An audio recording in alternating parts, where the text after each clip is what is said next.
Mesdames, Messieurs, cette cérémonie se veut aussi simple que respectueuse et symbolique par rapport à la date où nous sommes de ce 18 juin 2020, soit 80 ans exactement après le 18 juin 1940 et l'appel du général de Gaulle, parti la veille depuis Bordeaux, si mes informations historiques sont les bonnes.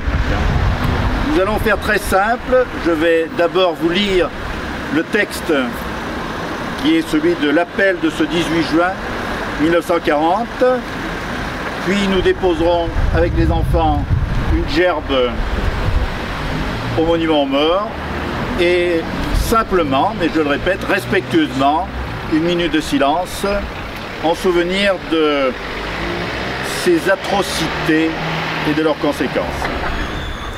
Texte de l'appel du 18 juin 1940. Les chefs qui depuis de nombreuses années sont à la tête des armées françaises ont formé un gouvernement. Ce gouvernement, alléguant la défaite de nos armées, s'est mis en rapport avec l'ennemi pour cesser le combat. Certes, nous sommes submergés par la force mécanique, terrestre et aérienne de l'ennemi. Infiniment plus que leur nombre. Ce sont les chars, les avions, la tactique des Allemands qui nous font reculer. Ce sont les chars, les avions, la tactique des Allemands qui ont surpris nos chefs au point de les amener là où ils en sont aujourd'hui. Mais le dernier mot est-il dit? L'espérance doit-elle disparaître? La défaite est-elle définitive? Non. Croyez-moi, moi qui vous parle en connaissance de cause et vous dis que rien n'est perdu pour la France, les mêmes moyens qui nous ont vaincus peuvent faire venir un jour la victoire. Car la France n'est pas seule.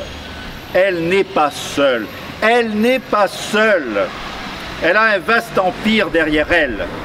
Elle peut faire bloc avec l'empire britannique qui tient la mer et continue la lutte. Elle peut, comme l'Angleterre, utiliser sans limite l'immense industrie des États-Unis.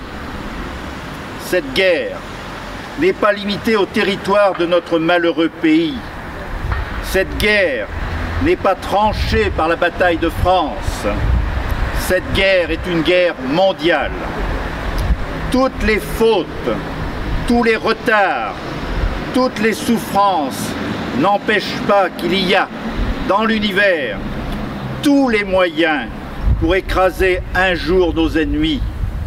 Foudroyés aujourd'hui par la force mécanique, nous pouvons vaincre dans l'avenir par une force mécanique supérieure. Le destin du monde est là. Moi, général de Gaulle, actuellement à Londres, j'invite les officiers et les soldats français qui se trouvent en territoire britannique ou qui viendraient à s'y trouver avec leurs armes ou sans leurs armes. J'invite les ingénieurs et les ouvriers spécialisés des industries d'armement qui se trouvent en territoire britannique ou qui viendraient à s'y trouver à se mettre en rapport avec moi. Quoi qu'il arrive, la flamme de la résistance française ne doit pas s'éteindre et ne s'éteindra pas.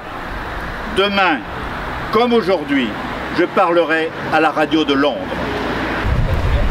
Voilà, alors retournez-vous. Voilà, et on va vous aider. Voilà, vous la posez, tranquillement. Voilà.